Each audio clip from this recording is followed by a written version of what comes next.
This is going to be your guide to getting legendary Pokemon in Pokemon Brilliant Diamond and Shining Pearl. Now, this video is covering the non-Generation 4 legendaries, so if you're looking for like Cresselia, Heatran, Giratina, the Lake Spirits, that's going to be for a later video. For this one, we are talking about Ramanas Park. However, everyone is going to want a false swipe, regardless of the legendary Pokemon they are going for. Also, having a few false swipe Pokemon for other like rare Pokemon encounters, probably a good idea, so you can find those in the department store. Next, you're going to want Thunder Wave, or a reliable way of statusing enemy Pokemon because it increases the catch rate. Now, veteran Pokemon players that have caught themselves a few legendary Pokemon know that Breloom is a really good Pokemon for catching legendaries because it has False Swipe and Spore and a high attack stat. It is a little frail, but there's really nothing a level 100 Breloom can't do. However, in Pokemon Brilliant Diamond, Shining Pearl, also just Diamond and Pearl, it's tricky to get because Shroomish is in the Great Marsh, and every day there's a rotation of Pokemon that are available in the Great Marsh, and we don't really know about like time skipping just yet. Now, it's been over a decade since I've messed around with the Great Marsh, and I will be making a guide over the next few days as like everything kind of gets figured out. So what my understanding is, every area has a chance to roll off of these tables for Pokemon every single day. So you have like a 6 in 32 chance that a Shroomish will spawn for that day. And I think the only way you can find out is by manually checking or using the binoculars. So until time skipping is figured out, it's probably worth checking the Great Marsh every day after you get the National Dex, because Shroomish only appears after you obtain the National Dex, or you could just do it the old-fashioned way where you just go False Swipe Thunder Wave on any variety of Pokemon, or even multiple Pokemon, and then you make it work. However, Thunder Wave, kind of expensive with those 32 battle points per Thunder Wave cost. That's just the struggle of an early Pokemon game. You're kind of in a catch-22 because legendaries definitely help with getting battle points at the battle tower, but you also like need to have some kind of battle point establishment to get to the point where it's easier to catch legendaries. Fortunately, sphere traders in the underground can have Thunder Wave, and it is the small sphere trader. So what I recommend is that you buy statues in the Veilstone department store and then sell them to this guy, because you can also give him goods, and then he'll trade you spheres for the statues. Then you can use that to buy Thunder Wave for effectively money instead of battle points. Also, if you spend a lot of time in the underground, then you just get tons and tons of resources. There's also goods traders. So I found this dude over here. He's the one that expands your secret base, but you can also sell him treasures, and then you can get various spheres of various sizes this way. Then you can use that to buy TMs from the other traders. So as long as you spend a lot of time in the underground, you're going to be getting a lot of resources, which is a good thing, because if you want legendary Pokemon, you need to spend a lot of time in the underground, because digging is how you get these shards, the mysterious shards that you use at Ramanas Park, and that is what causes you to encounter the legendary Pokemon. So I've already done a guide on digging strategy. Now, one thing I've learned going for the mysterious shards is that there's no real method for farming them. Your best bet is to just play the underground naturally and then stumble into shards that way, while also just having like really good mining fundamentals. So I did a video on the best like mining methods. You want to use the hammer a lot because it does more damage to the rocks for less damage to the wall, which is really good for helping you out with scouting. And then you can just kind of like try to look for the items hidden inside the little cracks.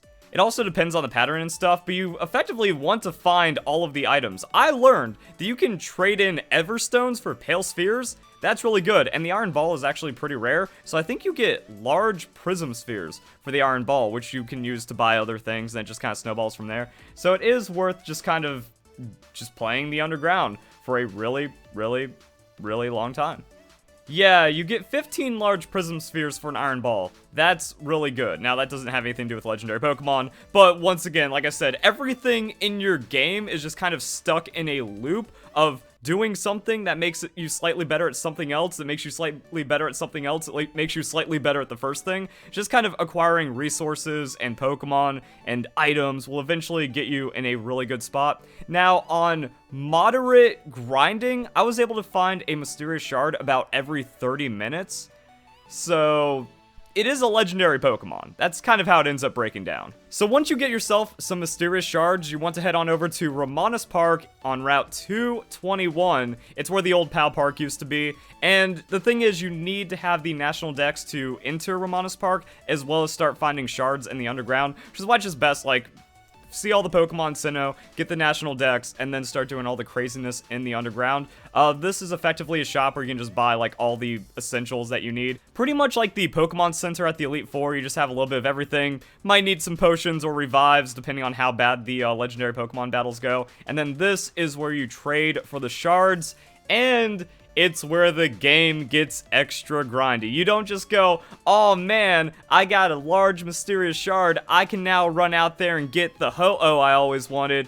Nope, you have to do it in order. And also, there's like this interesting interaction between mysterious shard small and large, to where 3 small ones is effectively worth a large, but it gives you the same item. So that's what I mean when I said I was getting a legendary Pokemon effectively every 30 minutes in the underground, just kind of combining the random small shards I was getting plus the large shards. And the Discovery Slate is going to be for the Regis, and that's also where the game just kind of gets interesting in how you need to progress and how the stuff unlocks.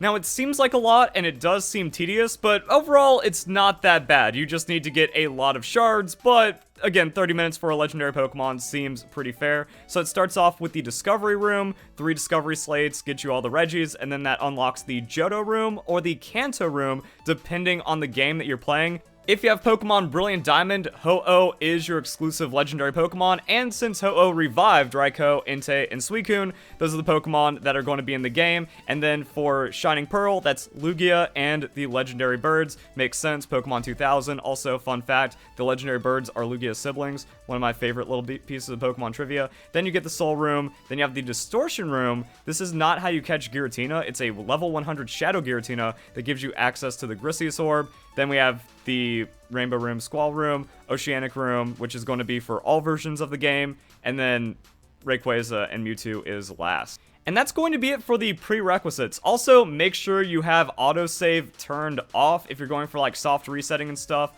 Synchronize does work with these Pokemon, and they have their hidden abilities if they have hidden abilities to be obtained, so that's pretty cool. And let's also do, like, there's a lot of things that could be going on with this. So depending on your team, I don't have a legendary catching team. I'm not ready to go in it. It's not like I'm going to end this video and then catch all legendary Pokemon and be like, hey guys, cool stuff. We're still very early on in Pokemon Brilliant Diamond, Shining Pearl, which is also why I recommend sharing this video with all your friends, so they at least know what to look out for, the heads up, the things they need to be kind of keeping an eye on for making their adventure better. Because if they beat the game, do a few things, and they're just ready to catch legendary Pokemon, they are going to have a better experience. And that also brings us to just like false swipe Pokemon. You know, if you're training some of these guys, a lot of them can learn false swipe through TM.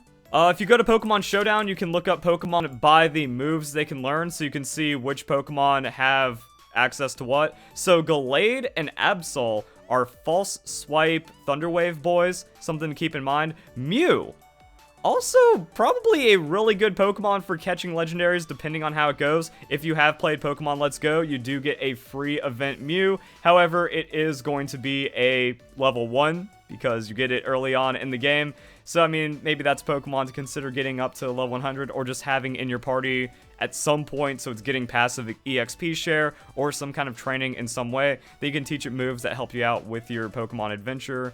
I'm really underprepared, as you can see, because I'm doing other things. I've been trying to get synchronized Pokemon. That is at least where I have an advantage. So, depending on the Regi I'm going for first, I can kind of prepare that synchronize, be good to go that way. And I also just like caught a Luxray. Luxray learns Thunder Wave through level up. So depending on like how many or how few resources you have, you could probably put something together and just grind through and end up with a legendary Pokemon.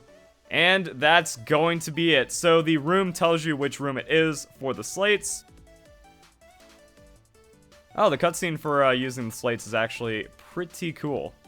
Oh, I thought it was going to let you choose, but it looks like even the Pokemon you encounter have an order to it. Registeel. Oh, I'm gonna have to dig back deep into the brain for this one for like proper competitive stuff. But overall, guys, that is all you need to know about getting legendary Pokemon Brilliant Diamond, Shining Pearl through Ramanas Park. Hope you guys enjoy the video. Hope you all have a nice day. Thank you very much for watching.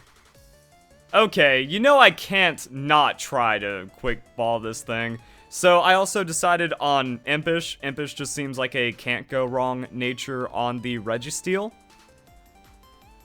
And yeah, just gonna be kind of a good luck, have fun moment from here. Also depending on, like, I caught a random Pachirisu because I'm trying to do some pickup shenanigans. So like, use Discharge a couple times. It's going to soften up the Registeel, and it's also going to